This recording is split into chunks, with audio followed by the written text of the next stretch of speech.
Hello विद्यार्थी मित्रांनो, आजच्या या आपल्या व्हिडिओ सेशनमध्ये आपण पाहणार आहोत व्होल्टेज म्हणजे काय आहे, त्यानंतर करंट त्याबद्दलची माहिती, त्यानंतर अणूची संरचना ज्याला आपण म्हणतो स्ट्रक्चर ऑफ ॲटम, तो काय असतो, त्याची रचना कशी आहे, त्याचं काय कार्यपद्धती आहे ते पाहणार आहोत.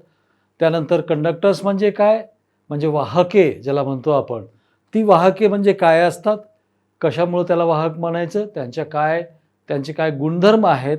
त्याचबरोबर इन्सुलेटर्स कोणते पदार्थ इन्सुलेटर म्हणून असतात त्याची माहिती पाहणार आहोत. त्यानंतर इलेक्ट्रिक सर्किट म्हणजे काय, रेझिस्टन्स म्हणजे काय, कंडक्टन्स म्हणजे काय, या सर्व गोष्टीची माहिती आपल्याला या आजच्या सेशनमध्ये घ्यायची. सुरुवात करूया आपण. इलेक्ट्रिकल इंजिनिअरिंग शिकताना सर्वात मोठी अडचण जी आम्हाला भासते, जाणवते, ती आहे इलेक्ट्रिकल सर्किट, इलेक्ट्रिसिटी, करंट किंवा व्होल्टेज हे काही आपल्याला डोळ्यांनी पाहता येत नाही.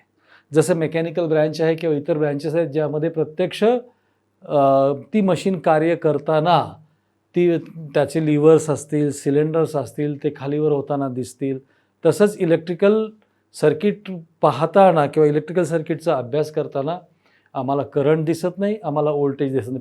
परंतु त्याच्या जे इफेक्ट्स आहेत, जसं लाईट लागणे, फॅन चालणे किंवा कम्प्युटर चालणे, इफेक्ट्स हे आपल्याला दिसतात.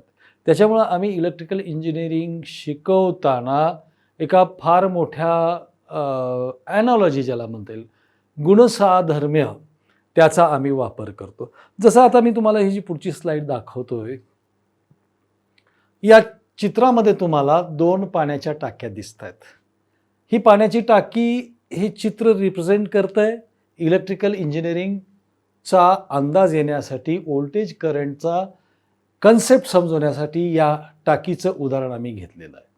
तर हे उदाहरण घेत असताना ह्याला म्हणतो आम्ही analogy of electric circuit. Electric सर्किटचं किंवा इलेक्ट्रिसिटीचं किंवा करंटचं किंवा व्होल्टेजचं गुणसाधर्म्य कशाशी आहे, अशा गोष्टीचा उपयोग आम्ही इलेक्ट्रिकल इंजिनिअरिंग शिकवताना करतो. याचा अर्थ असा आहे की पाण्याची टाकी आणि व्होल्टेज किंवा पाणी आणि करंट हे सारखं आहे असं नाही आहे, पण तो एक्सपिरियन्स येण्यासाठी, तो कन्सेप्ट समजण्यासाठी अशा चित्राच्या किंवा विविध माध्यमाचा वापर आम्ही करत असतो. तर ह्या चित्रामध्ये टाकी दिसते तुम्हाला पाण्याची, किंवा याचा आपण पुढचं वर्षन बघू. इथे सुद्धा एक बाईक चालवणारा बाईकस्वार आहे, जसं मोटरसायकल स्वार आहे. या बाईकमध्ये इथे टँक आहे आणि इथे कार्बोरेटर किंवा इंजिन आहे. ही टँक म्हणजे जी मागच्या चित्रात पाण्याची टाकी होती आणि या पाईपलाईनमधून पाणी जात होतं, तसंच इथे ही पाण्याची टाकी किंवा ही टाकी आहे पेट्रोलची किंवा इंधनाची टाकी आहे, आणि कार्बोरेटर किंवा इंजिन हे त्याच्या खाली बसवलेले आहे. या पाण्याच्या टाकीच्या उदाहरणाकडे परत आपण वळूया. या पाण्याच्या टाकीमध्ये, पाण्याची टाकी आपण एका गावातले पाण्याच्या टाकीचं चित्र आहे. यामध्ये पाण्याची टाकी ही नेहमी उंचावर ठेवलेली आहे. का उंचावर ठेवतात ही टाकी जर खाली आणली किंवा ही टाकी जमिनीच्या आतमध्ये घातली तर पाणी हे प्रत्येक घरात पोहोचणार नाही, कारण इथे आपण गुरुत्वाकर्षण शक्तीचा उपयोग करून पाण्याचं फ्लो हा टाकीमधून प्रत्येक घरामध्ये पाईपलाईन सिस्टीममधून घेतला आहे. याचं कंपॅरिझन जर आपल्याला करंट आणि व्होल्टेजशी करायचं असेल तर या टाकीची उंची, जशी उंची वाढेल तसं पाण्याचा फोर्स हा वाढणार आहे. जशी उंची याची कमी केली जाईल तसं पाण्याचा फोर्स येणारा कमी होईल किंवा लांबपर्यंत पाणी पोचवायला अडचण जाईल. म्हणजे या ठिकाणी ही जी हाईट आहे, या टाकीची उंची आहे, कारण या पाण्याचा टाकीमधून घरोघरी होणारा सप्लाय जो आहे ह्या हाईटमुळं होतो. आणि याचं कंपॅरिझन जर आपण इलेक्ट्रिक सर्किटशी केलं तर ही जी हाईट आहे, ही हाईट, या पाण्याची टाकीची उंची जी आहे, ही उंची म्हणजे व्होल्टेज. आता व्होल्टेज म्हणजे मग नेमकं काय आहे? तर व्होल्टेज म्हणजे it is a force or it is a pressure. कशासाठी इथे ही हाईट कामाला आलेली आहे? ही हाईट जी कामाला आलेली आहे ती टाकीमधलं पाणी इतर ठिकाणी पोहोचवण्यासाठी ह्या हाईटचा उपयोग झालेला आहे. तसंच इलेक्ट्रिक सर्किटमध्ये किंवा इलेक्ट्रिसिटी करंट फ्लो करण्यासाठी मला एका फोर्सची गरज पाहिजे, मला एका प्रेशरची गरज पाहिजे, मला असं काहीतरी मीडियम पाहिजे ज्या योगे मी करंटला ठराविक ठिकाणापर्यंत किंवा ठराविक पाथमधून पोचू शकेल. ते कॉज आहे, ते प्रेशर आहे, ते फोर्स आहे, ते आहे voltage. So here in this picture, the height of the tank is nothing but the voltage in electrical engineering. Voltage म्हणजे काय आहे? तर व्होल्टेज म्हणजे हा एक फोर्स आहे, हे एक प्रेशर आहे. कशासाठी प्रेशर आहे? तर करंट सर्क्युलेट करण्यासाठी, कोणत्याही विद्युत मंडळातून करंट फ्लो करण्यासाठी जो काही फोर्स लागेल, जे काही एनर्जी लागेल, ते आहे व्होल्टेज. म्हणून या व्होल्टेजला इलेक्ट्रोमोटिव्ह फोर्स असं सुद्धा आपण संबोधतो, ज्याला आपण शॉर्टमध्ये म्हणतो EMF, इलेक्ट्रोमोटिव्ह फोर्स. म्हणजे ज्या योगे इलेक्ट्रॉन्स मोशनमध्ये, इलेक्ट्रॉन्स मोटिवेट होतात, इलेक्ट्रॉन्स फ्लो होतात, त्याला आपण म्हणतो EMF, इलेक्ट्रोमोटिव्ह फोर्स. म्हणजे त्याचं जर प्रत्यक्ष उदाहरण जर आपल्या रोजच्या जीवनातलं घ्यायचं असेल तर पाण्याच्या टाकीची उंची.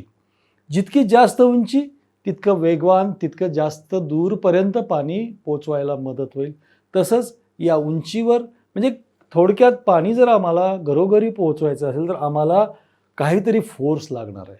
मग तो उंची असेल टाकीची किंवा कधी कधी आपण मोटर पंप वापरतो. तो पंपसुद्धा काय करतो? तर पंपसुद्धा एका ठिकाणाहून पाणी घेऊन दुसऱ्या ठिकाणी तो पोहोचवतो किंवा फोर्स वापरतो. So such force which is utilized, which is used, which is required to flow the current in a circuit is known as electromotive force. मग हा झाला, हाईट जी झाली या उदाहरणात ती झाली व्होल्टेज किंवा इलेक्ट्रिसिटीच्या भाषेत व्होल्टेज. आता या टाकीमधून वाहणारं पाणी जे आहे, हे पाणी गुरुत्वाकर्षण शक्तीमुळं या पाईपलाईनमधून, या दिलेल्या पाईपलाईनमधून फ्लो होईल. ह्या पाण्याचा फ्लो म्हणजेच it is similar to current. Of course हे उदाहरण असंच्या असं इलेक्ट्रिसिटीसाठी लागू होत नाही. हा कन्सेप्ट म्हणून असं समजायला हरकत नाही की टाकी, पाण्याची टाकी म्हणजे हा एक जनरेटर आहे, हे एक स्टोरेज आहे, आणि यातलं पाणी कुठंतरी नेण्यासाठी जो काही फोर्स लागणार आहे, जो काही प्रेशर लागणार आहे, ज्याच्यामध्ये या ठिकाणी आपण हाईट, जो गुरुत्वाकर्षण शक्तीचा वापर केलेला आहे, ते आहे व्होल्टेज. आणि पाणी प्रत्यक्षात पाण्याचा फ्लो म्हणजे तो आहे similar to current, not same. अजूनही सांगतो, ही जी रूपके आपण वापरतोय, ही जी उदाहरणं वापरतोय, ही उदाहरणं फक्त कन्सेप्ट क्लिअर करण्यासाठी आहेत. ही ॲज इट इज इलेक्ट्रिसिटीमध्ये लागू होत नाहीत. आता का लागू होत नाहीत? त्याचं कारण असं आहे. सो आपण एक उदाहरण घेऊ. या चित्रात तुम्हाला दिसतंय की हा एक जनरेटर मी वापरतोय. हा जनरेटर एका घराला सप्लाय करतो, ज्याला इलेक्ट्रिकलच्या भाषेत आम्ही लोड असं म्हणतो. या चित्रामध्ये हा एक जनरेटर आहे. हा जनरेटर या घराला विद्युत पुरवठा करतो आहे. थोडक्यात काय असेल, या जनरेटरच्या 2 टर्मिनल्समध्ये व्होल्टेज तयार होईल. हे व्होल्टेज कशासाठी वापरलं गेलेलं आहे? हे व्होल्टेज करंट फ्लो करण्यासाठी वापरलं गेलेलं आहे. आणि इलेक्ट्रिकलच्या भाषेत हा जो काही पार्ट आहे, जिथे विद्युतची आवश्यकता आहे, जिथे विद्युत एनर्जीची, विद्युत शक्तीची आवश्यकता आहे, त्याला इलेक्ट्रिकलच्या परिभाषेत आपण लोड असं संबोधतो. तर या ठिकाणी मी काय केलेलं आहे की या सप्लायने, या जनरेटरनी या घराला सप्लाय दिलेला आहे. विद्युत मंडळ पूर्ण होण्यासाठी ज्या ठिकाणाहून करंट निघालेला आहे, ज्या ठिकाणाहून इलेक्ट्रॉन्स फ्लो होत आहेत, तिथून ते परत आले पाहिजेत. म्हणून अशा पद्धतीची अरेंजमेंट इथं केलेली आहे. इलेक्ट्रॉन इथून निघतायत, या घराला विद्युत पुरवठा करतायत आणि हे परत त्या जनरेटरमध्ये समाविष्ट होत आहेत. आता जर आपण खेड्यात गेलो तर बऱ्याचदा शेतावर इथे 2 वायर वापरलेले आहेत. एकाला फेज म्हणतात, एकाला न्यूट्रल म्हणतात. आता जर समजा तुम्ही शेतकरी असाल तर शेतामध्ये गेल्यानंतर तुम्हाला अशा पद्धतीची अरेंजमेंट बघायला मिळेल. एकच वायर शेताच्या फार्म हाऊसपर्यंत किंवा खोपटापर्यंत नेलेली असते आणि दुसरी वायर जमिनीत गाडलेली असते. तिथे सुद्धा विद्युत मंडळ पूर्ण होऊन या घरातल्या, या शेतातल्या ज्या काही झोपडी आहेत त्यामधले लाईट्स, पंखे काय जे असेल ते कार्यरत होतात. म्हणजे इथे काय झालेलं आहे की इलेक्ट्रॉन्स हे जनरेटरमधून निघालेले आहेत आणि ते जमिनीत जात आहेत. सो हिअर ऑल्सो, कारण मी या फरक तुम्हाला जे सांगतोय की पाण्याचा प्रवाह, फ्लो, टाकीतून निघणारं पाणी याला आपण करंट संबोधलेलं आहे. पण ते तसंच्या तसं आहे का, तर तसंच्या तसं नाही. का नाही त्याचं आपण उत्तर पाहतोय किंवा एक्सप्लेनेशन पाहतोय. तर या ठिकाणी काय होईल, प्रत्येक इलेक्ट्रॉन याला मास आहे. जरी नेग्लिजिबल असेल इलेक्ट्रॉनचं मास, एव्हरी इलेक्ट्रॉन हॅज मास. आपण ग्रॅव्हिटेशनल फोर्स अंडर काम करतो म्हणून याच्यावर ग्रॅव्हिटी असल्यामुळं प्रत्येक इलेक्ट्रॉनला वेट आहे. नेग्लिजिबल आहे प्रत्येक इलेक्ट्रॉनचं. परंतु असे लाखो करोडो इलेक्ट्रॉन्स हे या जनरेटरमधून निघून आता जमिनीत जात आहेत. मग काय व्हायला पाहिजे, जसं पाण्याच्या टाकीमध्ये, जसं आपण मागे पाहिलेलं आहे की पाण्याच्या टाकीमध्ये पाणी ज्यावेळेस फ्लो होईल, यातून पाणी ज्यावेळेस निघेल तर काही वेळाने टाकी ही रिकामी होणार आहे. कारण यातलं पाणी संपणार आहे, यातलं पाणी निघून घरोघरी पोहोचलेलं आहे. तसंच त्याच पद्धतीनं या ठिकाणी जनरेटरमधले इलेक्ट्रॉन संपायला पाहिजेत किंवा संपतील असा माझा कन्सेप्ट आहे आता या ठिकाणी. म्हणजेच काय होईल, जसे इलेक्ट्रॉन्स घेण्याचं प्रमाण, वापरण्याचं प्रमाण जास्त होत जाईल तसं हा जनरेटर जो आहे, हा जनरेटर आपलं वजन कमी करत जाईल. So whenever more electrons are flowing, more electrons are used, more power is used, more current is taken, this electron will be losing this generator will be losing its electrons. So this, due to reduction of electrons, due to loss of electron, because every electron has weight, so number of thousands of, lakhs of, crores of electrons are transferred from this generator to the ground. So these are losing electrons. It is losing electrons means it is losing weight. When it is losing weight, हा generator हळूहळू बारीक व्हायला लागेल आणि एक दिवशी हा generator इथून नष्ट होईल. थेरॉटिकली, कारण इलेक्ट्रॉनचा फ्लो म्हणजे करंट, पाण्याचा फ्लो म्हणजे करंट. मग असं प्रत्यक्षात होतं का? असं कधी जाणवलं आहे का? असं कधी आपण बघितलेलं आहे का की जनरेटर हळूहळू छोटा होऊन नाहीसा झालाय?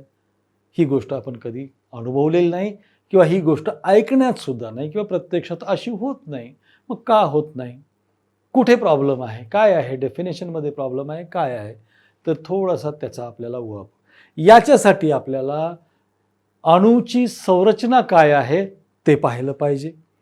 जेव्हा आपण अणूची संरचना म्हणतो किंवा ज्याला आपण म्हणू स्ट्रक्चर ऑफ ॲटममध्ये मध्यभागी न्यूक्लियस असतो आणि त्याच्या भोवतीनं वेगळ्या एनर्जी लेवल्स, ऑर्बिट्स किंवा शेल्स असतात ज्यामध्ये इलेक्ट्रॉन्स फिरत असतात.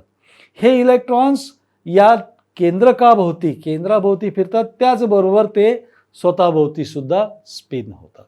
अशा वेगळ्या लेवल्स, एनर्जी लेवल्स, ऑर्बिट्स किंवा ज्याला शेल्स म्हणतात. आणि प्रत्येक शेलची, प्रत्येक ऑर्बिटची इलेक्ट्रॉन समाविष्ट करण्याची जी कपॅसिटी आहे ती ठरलेली आहे. जर आपण पाहिलं तर हा केंद्र आहे, याला न्यूक्लियस म्हणतात. या न्यूक्लियसमध्ये प्रोटॉन्स आणि न्यूट्रॉन्स असतात आणि याच्या भोवतीनं वेगळ्या शेलमध्ये इलेक्ट्रॉन्स हे फिरत असतात. पहिली शेल, यामध्ये या शेलची इलेक्ट्रॉन ठेवण्याची कॅपॅसिटी आहे 2 इलेक्ट्रॉन्स. त्याच्यानंतरचे जो सेकंड शेल आहे, या सेकंड शेलमध्ये जास्तीत जास्त 8 इलेक्ट्रॉन्स ठेवता येतात किंवा 8 इलेक्ट्रॉन्स बसतात. त्या पुढची शेल आहे, तिसरी शेल जर घेतली तर तिसऱ्या शेलमध्ये जास्तीत जास्त 18 इलेक्ट्रॉन्स मावतात. तर हे जर झाली किंवा चौथी शेल जर कन्सिडर केली तर त्याच्यात 32 इलेक्ट्रॉन समाविष्ट करण्याची क्षमता असते. प्रत्येक ॲटम हा वेगवेगळा असतो. प्रत्येक ठिकाणी 4 सेल असतील, 3 सेल असतील, 2 शेल असतील, 1 शेल असतील, असं काहीही नाही. तर किती शेल असतील तर ते कोणता ॲटम आहे, कोणत्या मूलद्रव्याचा ॲटम आहे त्याच्यावर डिपेंड करतं. तर आपण उदाहरणार्थ असं समजूया की हा इलेक्ट्रॉनचा ॲटमचा स्ट्रक्चर आहे. सेंटरला आहे तो न्यूक्लियस, हा जो आहे तो न्यूक्लियस. याच्या भोवतीनं जे आहेत या आहेत शेल्स, ऑर्बिट्स, किंवा याला म्हणू आपण एनर्जी, किंवा याला म्हणतात एनर्जी लेवल्स. तर पहिली जी एनर्जी लेवल आहे याच्यात 2 इलेक्ट्रॉन्स समाविष्ट होऊ शकतात, नंतर 8, नंतर 32, 16, 32 वगैरे, 18, 32 वगैरे वगैरे. तर या या ॲटमच्या मध्यभागी न्यूक्लियस असतो. न्यूक्लियसमध्ये 2 घटक पुन्हा असतात. एकाला म्हणतो आपण प्रोटॉन्स, दुसऱ्याला म्हणतो न्यूट्रॉन्स. प्रोटॉन्स हे धनप्रभारित असतात. Protons are positively charge, while the name neutron, neutral, they don't carry any charge. न्यूट्रॉनवर कोणत्याही प्रकारचा चार्ज नसतो, ते प्रभारित नसतात. As a whole, as a total, the nucleus is positively charge because of presence of proton. प्रोटॉन्सच्या असलेल्या केंद्रामध्ये प्रोटॉन्स असल्यामुळे, आणि न्यूट्रॉन्स, पण न्यूट्रॉन्स हे धनप्रभारित नाहीत, ऋणप्रभारित, त्याच्यावर कोणताही प्रभार नाही. म्हणून न्यूक्लियस हा as a total positively charge particle आहे. त्याच्या भोवतीनं, त्याच्या सभोवती हे जे इलेक्ट्रॉन्स दिसत आहेत आपल्याला, हे फिरत आहेत, हे इलेक्ट्रॉन्स नेगेटिव्हली चार्ज असतात. केंद्र हा पॉझिटिव्हली चार्ज आहे, इलेक्ट्रॉन्स हे नेगेटिव्हली चार्ज आहेत. त्याच्यामुळं त्या दोघांमध्ये फोर्स ऑफ अट्रॅक्शन आहे. त्यामुळं हे न्यूक्लियस, हे इलेक्ट्रॉन्स ही कक्षा सोडून शक्यतोवर जात नाहीत, जोपर्यंत त्यांना कोणी बाहेर काढत नाही. हे जसं आपल्या पृथ्वी, सूर्याभोवती पृथ्वी, चंद्र, ग्रह, तारे फिरतात, त्याच प्रकारचं स्ट्रक्चर आहे. या दोघांमध्ये फोर्स ऑफ अट्रॅक्शन आहे. तर या पद्धतीने ही सगळं कार्य नॉर्मल टेम्परेचरला चालू असते. आता यामध्ये 2 इलेक्ट्रॉनकडे आपण विशेष करून लक्ष देऊ, जे मी स्थिर दाखवलेले आहेत, स्थिर नसतात ते. एक इलेक्ट्रॉन ज्याला आपण म्हणू इलेक्ट्रॉन ए हा इलेक्ट्रॉन, आणि दुसरा आपण म्हणू इलेक्ट्रॉन बी हा इलेक्ट्रॉन. ह्या 2 इलेक्ट्रॉनचं जर कंपॅरिझन केलं मी, तर हा इलेक्ट्रॉन न्यूक्लियसच्या अत्यंत जवळ आहे. व्हाईलायज बी नावाचा इलेक्ट्रॉन आहे, हा बी इलेक्ट्रॉन काहीसा लांब आहे, 2 शेल, 2 ऑर्बिट तो लांब आहे. म्हणजेच या डिस्टन्समुळं, इलेक्ट्रॉनच्या न्यूक्लियसपासूनच्या डिस्टन्समुळं या ए इलेक्ट्रॉनवर या केंद्राचा फोर्स ऑफ अट्रॅक्शन जास्त आहे, कारण हा जास्त जवळ सिच्युएटेड आहे. इलेक्ट्रॉन्स हे निगेटिव्हली चार्ज आहेत, केंद्र हा पॉझिटिव्हली चार्ज आहे. So there is direct force of attraction between electron and nucleus, while the force of attraction on electron B is bit less. Why? Because it is more away from the electron A. जेव्हा now let us suppose मी या ॲटमला काही energy दिली. आता energy कोणत्या कोणत्या स्वरूपात देऊ शकतो मी? तर एनर्जी मी थर्मल एनर्जी हीट करू शकतो हा ॲटम, इलेक्ट्रिकल एनर्जी देऊ शकतो, किंवा अजून कुठल्या प्रकारची एनर्जी मी देऊ शकतो. जर कोणत्याही प्रकारची एनर्जी ज्यावेळेस मी ह्या ॲटमला देईन, त्यावेळेस ह्या ॲटममधल्या प्रत्येक घटकांना एनर्जी मिळेल. लेट अस अज्युम दॅट, उदाहरणासाठी असं समजू की या ॲटमला आपण हीट केलं. ॲटमला हीट केलं म्हणजे काय करतो आपण? ज्या मूलद्रव्याचा ॲटम तो आहे, ज्या कॉम्पोनंटचा, ज्या मटेरियलचा तो ॲटम आहे, ते समजा कॉपर आहे, कॉपरची स्ट्रीप आहे माझ्याकडे, कॉपरची वायर आहे, कॉपरची वायर हीट केली, की आतल्यामध्ये प्रेझेंट असणाऱ्या ॲटमला एनर्जी मिळाली, एक्स्ट्रा एनर्जी गेन झाली. लेट अस अज्युम या केसमध्ये आपण असं समजूया या सगळ्या ॲटमला आपण एनर्जी देणार आहोत. So when I give thermal energy to this atom, काय होतंय? जेव्हा मी थर्मल एनर्जी देतो या ॲटमला त्यावेळेस काय होतं? त्यावेळेस काय होतं आहे पहा.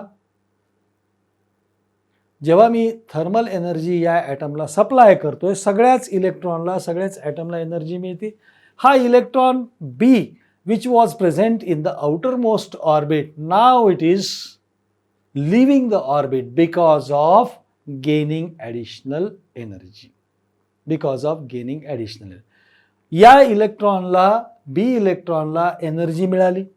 एनर्जी मिळाल्यामुळं तो या ऑर्बिटमध्ये थांबला नाही, त्याची एनर्जी लेवल जास्त झाली आणि हा इलेक्ट्रॉन या ॲटममधून बाहेर पडला. अशा इलेक्ट्रॉनला आपण म्हणतो फ्री इलेक्ट्रॉन. फ्री इलेक्ट्रॉन, अशा इलेक्ट्रॉनला आपण म्हणतो फ्री इलेक्ट्रॉन. जे म्हणजे ज्याला म्हणतो आपण मुक्त इलेक्ट्रॉन. जे इलेक्ट्रॉन्स ॲटमच्या ऑर्बिटमधून जास्त एनर्जी मिळाल्यामुळं तिथे थांबत नाहीत, ते सुटे होतात, ते मुक्त होतात, that are known as free electrons. अशा इलेक्ट्रॉनला आपण फ्री इलेक्ट्रॉन म्हणतो.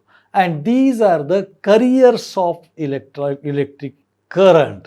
यांचा हे जो चार्ज जो आहे, हा जो याला मिळालेली ॲडिशनल आहे, त्या ॲडिशनल एनर्जीचं वहन करणारे जे इलेक्ट्रॉन्स आहेत, त्या वहनाला आपण म्हणतो करंट. ओके, तर काय झालेलं आहे इथं? पुन्हा एकदा आपण पाहू काय झालेलं आहे. तर या ठिकाणी आपण या ॲटमला हीटच्या स्वरूपात थर्मल एनर्जी दिली. थर्मल एनर्जी दिली म्हणून शेवटच्या ऑर्बिटमध्ये असणारा, इथं एक मी सॅम्पल दाखवलेलं आहे. कदाचित हा इलेक्ट्रॉन दुसरा असू शकतो किंवा तिसरा असू शकतो, कोणताही असू शकतो. जेव्हा मी हीट दिली, जेव्हा मी याला थर्मल एनर्जी सप्लाय केली, तुम्ही इलेक्ट्रिकल एनर्जीसुद्धा त्याला देऊ शकता. जेव्हा जेव्हा जास्तीची एनर्जी एखाद्या इलेक्ट्रॉनला मिळते, तेव्हा तेव्हा तो इलेक्ट्रॉन त्या ऑर्बिटमध्ये थांबू शकत नाही, कारण त्याची एनर्जी लेवल वाढते आणि लेवल वाढल्यामुळं तो इलेक्ट्रॉन या ॲटमपासून सुटतो, बाहेर पडतो. अशा इलेक्ट्रॉनला जो कुठल्याही ऑर्बिटमध्ये नाही, कोणत्याही ॲटमच्या ऑर्बिटमध्ये नाही, त्याला आम्ही म्हणतो मुक्त इलेक्ट्रॉन, फ्री इलेक्ट्रॉन. म्हणजेच असा हा सॅम्पल एक ॲटम आहे. असे किती ॲटम असतील एखाद्या मटेरियलमध्ये? लाखो, करोडो, अगणित ॲटम्स तिथं असतील. म्हणजे अशी जर थोडीशी एनर्जी मिळाली, एखादा कॉपरचा वायर तुकडा उन्हात जरी ठेवला तुम्ही नेऊन, तरीसुद्धा ही प्रोसेस व्हायला सुरू होते. म्हणजेच जर मला असं इमॅजिन केलं मी की कोणतीही एनर्जी मी याला दिली नाही, फक्त उन्हात ठेवलेलं आहे टेम्परेचरमुळं, इथला स्विच ओपन आहे, म्हणजे इलेक्ट्रिकल एनर्जी मी वापरलेली नाही, आणि असं मी इमॅजिन करतोय, असं मी पाहतोय की मला इलेक्ट्रॉन्स दिसत आहेत. तर काय दिसेल मला?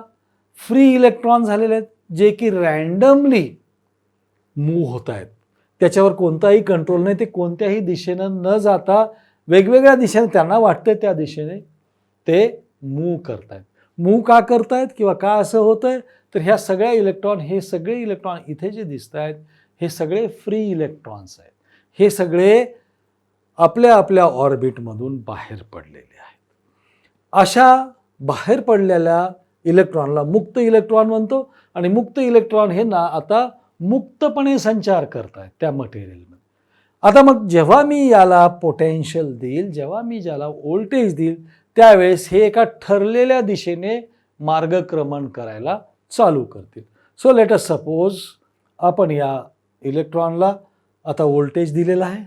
व्होल्टेज दिल्यानंतर हे एका ठराविक डायरेक्शननं मार्गक्रमण करायला सुरू करते. आपण 2 ॲटम इथं दाखवलेले आहेत आणि इथे 3 इलेक्ट्रॉन्स तुम्हाला दिसत आहेत, विच आर फ्री इलेक्ट्रॉन्स.